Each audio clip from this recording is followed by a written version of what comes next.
Combination sum. Have you ever hit a roadblock in interviews with problems like combination sum? This is one of the most common Pattern Mastery 100 LeetCode questions, frequently popping up in Google, Facebook, and Amazon interviews. Did you know over 40% of candidates stumble here, not because the algorithm is hard, but because backtracking can be intimidating at first glance? Today, we're going to master combination sum step by step, so you can ace this must-know coding pattern and never freeze up again.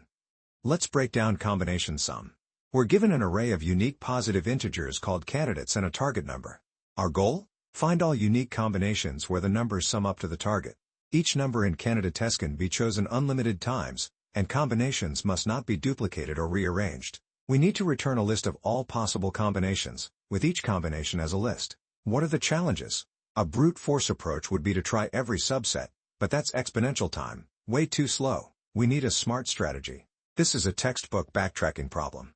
We'll build combinations incrementally, backtracking whenever we overshoot the target. Space complexity can grow quickly with all those combinations, so be mindful of input size.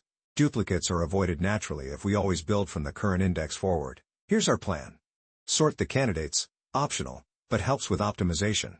Use a recursive helper function to build combinations. Track the current combination, sum, and position. If the sum matches the target, save the current combination. If the sum exceeds the target, backtrack. Otherwise, recursively try adding each candidate, starting from current index. This way, we explore all valid paths without repeating or rearranging numbers.